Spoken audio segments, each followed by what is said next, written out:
Okay, got that down. All right. Little recap of last week. Put this in these notes in last week. We'll focus our efforts initially to get us one full month ahead. So basically what we discussed last time, the 80-20% rule. I'll focus mainly on the current milestone. Mike is busy on the issue on directed acyclic graphs. I've seen some progress already there, so that's exciting. Let me see, Valerie, you were focusing on the effort to get us an experience roadmap. Viable UX vision was this something for this week, or was this something more long-term based? Yeah, so I've added, I will add to the agenda a link to the handbook for where I've made some updates for the, what we're calling, what are we calling them? Experience baselines and experience recommendations. So wanted to, per the conversation last week, wanted to move away from the term roadmap since that was a little bit misleading. So I will add to the agenda the link. Nice, thank you. All right, and then Brandon was like, hey, can we say that the milestone 12.0 aligns with the 80-20 rule, right? You already said we were in a pretty good spot. At the same time, I had one thought towards that. Because as far as I know, the last time I looked, I can look directly right now, but I know there, like, what is your process like with assigning deliverables for future milestones? What do you mean assigning deliverables? So it happens often that when you look at a future milestone, there's a lot of issues in those milestones. However, the issues that will actually be worked on in that milestone will be assigned deliverable label. So there will be a subset of all the issues inside of the milestone. Right. Yeah, the deliverable label is an engineering label, not a product label. So basically how the process looks is product tries to balance the right number of issues within a milestone, right? But we prioritize them, and then based on like what gets finished or spills over and the like capacity for the team in the coming milestone, the engineering management team then assigns deliverable. And then there's some stuff that's like kind of in the middle, like if there's a security bug, it might not get signed deliverable because it's going to be delivered anyway. Deliverables really for like the direction issues that they're like committing to, right? But that doesn't happen until the first of the month. So basically what you're saying is that it seems that I'm frozen. Hello? Gets pushed to the next release, right? Although that hasn't, our hygiene on that hasn't been great, but that's the like theory. Yeah, thank you. I was frozen out a little bit. I catch the beginning and the end, so I'm gonna fill in the gap for myself. At the same time, so what I understand is that deliverable is really an engineering label. This is not, really used by product that much. At the same time, do you say that if we look at 12.0 right now, right? Do you say that the label hygiene or the indicator of what is really going to be worked on for 12.0 is pretty clear with this thing, without any labels being assigned to indicate, hey, this is definitely going to be worked on, and these are like potential stretch issues, even though I believe we're phasing out the stretch label, right? Yeah, no, I do order them, like literally physically, the like weighted order, even though that's not easiest to use in GitLab, those against each other. But it still is very ambitious. So like I added a note below about that. Like so like we've been talking about the DAGs, but if like you look at 12.0, let me just share my screen real quick. This one. Okay. So these are actually in my priority order, right? if I'm looking at the direction issues for 12.0. And so I'm just using my like concern for the fact that I know that there's a lot that's still spilling over from release to release, to say that it's very possible that we won't get to this. Like it's possible that only these two things will be in. Again, I don't know. I'm just kind of pre-warning you. Like in an ideal world, we would ship all of this in 12.0. But I'm concerned that even 7 is going to be too many once like what's spilled over from 11.10 and 11.11 is there. But from a product perspective, that's the plan. It's just, then it's prioritized and issued based on engineering, capacity. The other crazy thing about it's going to be the lowest capacity release of the year because contribute. Yeah, that's true. That's true. Yeah. By the way, my other concern for Valerie might be sorry. A question towards Valerie might be: what have you seen in the other teams? How do the other teams handle this specific thing for working a little bit ahead and be? Yeah, no one's doing it yet, from what I can tell, and so everybody has. I mean, that's a common theme that I have heard over the course of 3 weeks. Is that no one's really working ahead, and prioritization is a major issue, as well as the carryover from milestone to milestone. So when things don't get hit, they move. So then that creates some churn.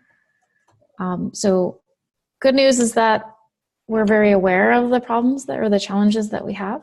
The bad news is that no one has solved it yet, but I think that gives us an opportunity with this team right here to figure out what is a model that we would like to try out, or what are the areas that we're most concerned with, and let's try something and see if it works.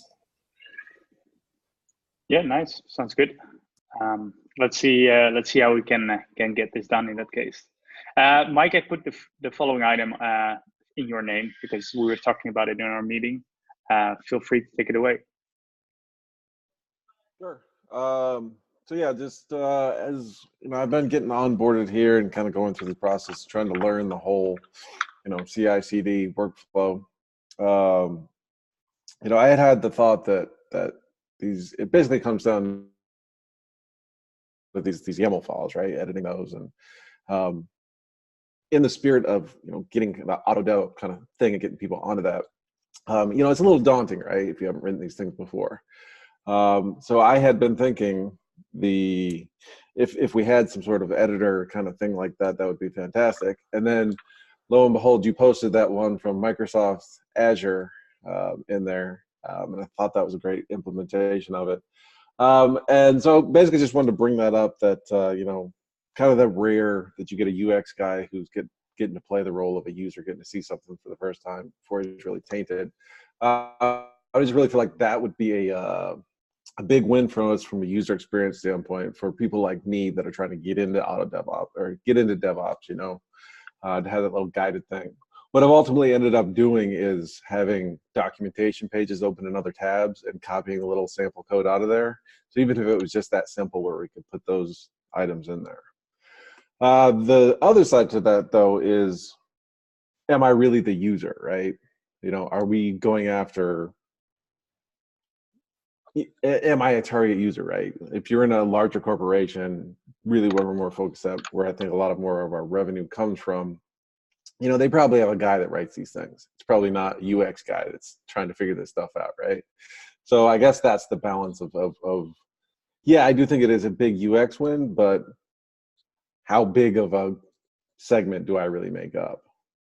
Users like myself. So just wanted to bring that up.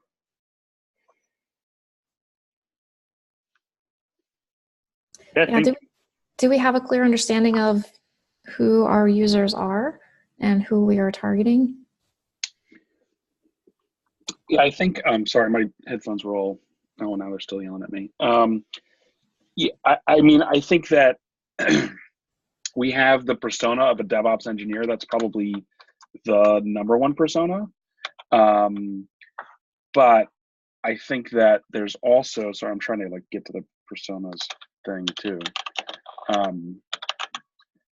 GitLab as a product is, trying to expand that horizon though, right? And so I think it expands our horizon as well. Because the other thing is there's I'm trying to find it where Devin is the DevOps engineer. Because the alternative titles there are things like a systems engineer or an IT person, right?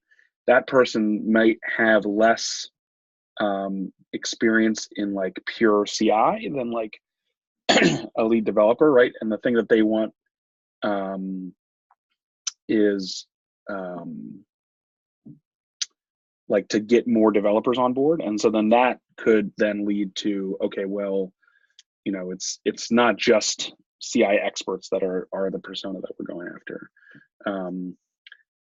I feel like, again, I kind of talked about that spectrum, and I talked about that last meeting, where we've got great stuff for the middle road of like CI folks, but the really advanced folks and the just getting started folks are the ones where there's a lot of room for growth, I think.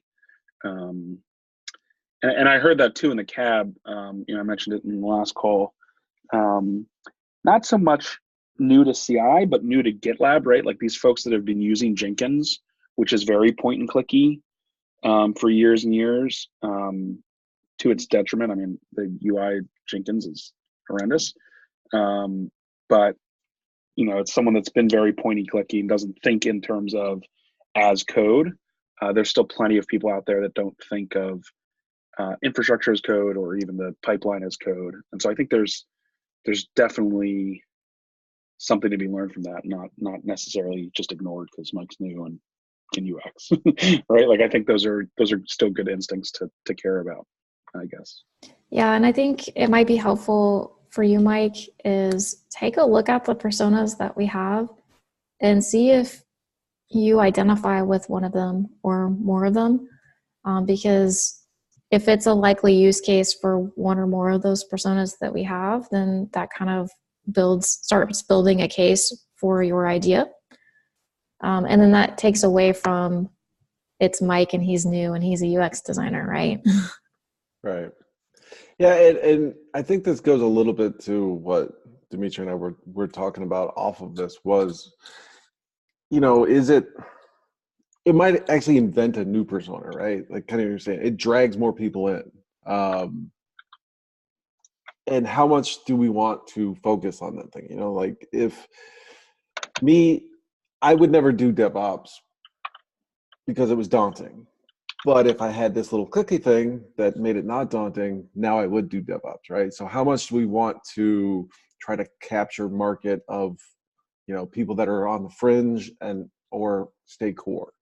So I guess we don't really know. I guess we're struggling to find a resource that defines that kind of answer.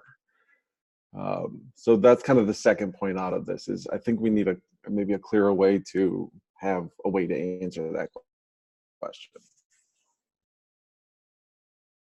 Yeah, I would like to add that, the feature you talk about, and said it in our discussion as well, that it is a known feature for a long time. I don't know if you're aware of the issue, Brendan. We may even got several, but I know one issue that was created by Mark almost when I started.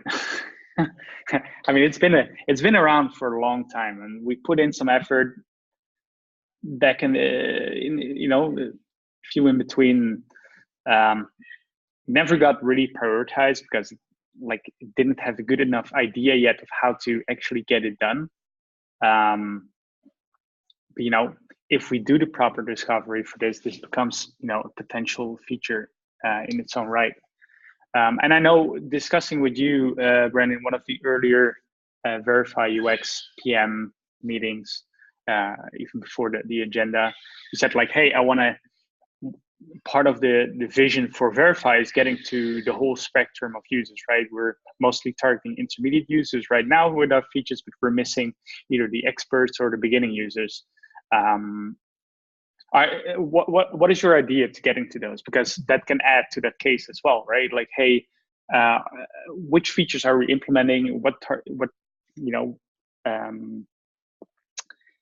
how advanced are the users that will be actually using them, and perhaps get a little bit more transparency into what we're actually putting out there. Yeah, I mean, the example would be, or the analogy would be, like a lot of users come to us not knowing Git itself, right? And so that means that those users are kind of coming to us not just because, or not because of only the very advanced stuff, but because like they see us as a market leader, right? And so in that case, again, I talked about it on the group conversation, even then again at customers, there's this wide spectrum, right? So at a customer, you'll have someone who's, got a team that's super advanced with GitLab CI and has this like really complex thing. And then you have some other team that's just kind of getting started and doesn't really know where to start. So if, the overall goal is drive, stage monthly active user, SMAL, like that means that not only do we need to serve those advanced customers, the less advanced and the just getting started customer is I think also important. And which features are most important for that, I don't know, right? Like you said, there's been 1,000 ideas over time. This is where I'm super open for suggestion. I think there's a lot of, like you said, good features that have been documented out there. I don't know if I've got the right thing in mind as like the key priorities. Like I'd be happy to like be told otherwise, definitely, because that's like my biggest weak spot, right? As like a product, like I say it to my team all the time. Like I've been using GitLab CI for 3.5 years or whatever. Like that's a huge weak spot for me, right? Like that gives me a blind spot to what it's like for someone trying it again for the first time. And so I'm trying to fight against that, and I'm definitely open to like anything that helps me recover some of that. Yeah, a couple of things kind of come to mind. One, we need to have a clear understanding of the tasks that you could do within the stage today. We need to figure out a way to document those, and that's what the item that I added to the handbook, the link is now in the agenda, of how we can create some benchmarks for the experience today. I think the second thing that comes to mind is we need to bring in a UX researcher. We need to kind of outline where we are today, what are our big questions that we would love to have answered. And there's a lot of good questions that just came out of this discussion. So we need to bring those and probably add to that list. And then get the UX research team involved, see where they can guide us, what do we need to do to get these questions answered. And then that'll, I think, give us, once we get those questions answered, kind of a foundation to build upon. Because right now we're kind of, it's great, we can come up with some ideas, but we don't know what to do with those ideas, and we don't know how to prioritize them. So let's get some help in. I like that idea. Sounds good. How can we make that something realistic? Like what? Yeah, I don't know how it works at GitLab, but traditionally I would just contact like Sarah O'Donnell, and would outline kind of our problem space. So this is where our area of focus is, and this is what we know of today, and here's our long list of things that we don't know that we would love to know, and then get guidance from her and her team of how do we get answers to it. And I think the most important thing is why we need these answers. We need to be able to convey that, because what do we want to do with it, right? We want to build a product strategy for Verify.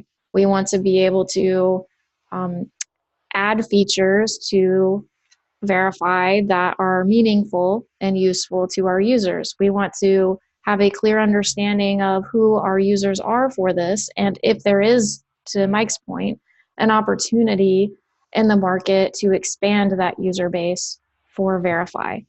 And if so, what are the needs of those different types of users? But I think it'll ultimately come down to the different tasks, but we'll need to figure out what those are. And we really can't jump into that at this point until we get our questions answered. So I don't know how that translates to GitLab. Like, do you just create an issue and then we start having a discussion around there, or is it a meeting? Depends. I'd say, if we're more, I'd say that an issue is ideal if we know what we're looking for. But perhaps for a little bit more back and forth discussion, a meeting, it would be nice. I think depending on how this discussion is going, I think we're still figuring out, what are the questions to ask? What do we need to find out? And I think, more in the long term, it would be nice if we have some, though we have only a few researchers and we cannot, have their time all the time, but it would be nice to have something, continuous. Do we have some questions to, go ahead. Yeah, no, I think that's great. I agree. And I think the first step is we just need consultation from a researcher to get us started. And then I think, as it evolves, as we start getting these questions answered, then I think it's going to start formulating a kind of a research strategy for the stage group. And then that'll really help us and propel us, and give Brendan what he needs in order to help prioritize what needs to happen and when it needs to happen. So I think over time it will evolve, but right now I'm kind of just seeing, we just need to have a conversation with research, and we do need to document all of our questions, and we need to do some homework probably before we have that discussion, which is compiling all of these great questions that we have. And then that way that can be our conversation point when we do communicate with the research team. Yeah, sounds good. Let me think. So how about we make that an effort with, starting 12 of those. So at the 7th, we're going to start looking into this. And we come up, like I'll plan a meeting for this for us, or we can do it, 2 weeks from now, I'd say, that we did our homework, come up with a, dedicated discussion or finding out the questions, and we can, after that, solidify that a bit more. And I'll make a meeting with Sarah as well. So I'd say I'll put an agenda note for that, and I'll do some homework on that as well. But we'll have some starting points from every one of us to, like, hey, what do we need to find out, and we'll solidify that template, as you will, in that meeting. Yeah, I think that's great. And the document that Kyle had started for the secure stage, I think has a lot of the questions that are coming up now that there just aren't specific to verify. So again, let's take a look at that document, because it really is a product management / UX. It's like the bridge questions that kind of span both spaces. So if we could take a look at that and then convert it over to be specific to verify, I think that would be great.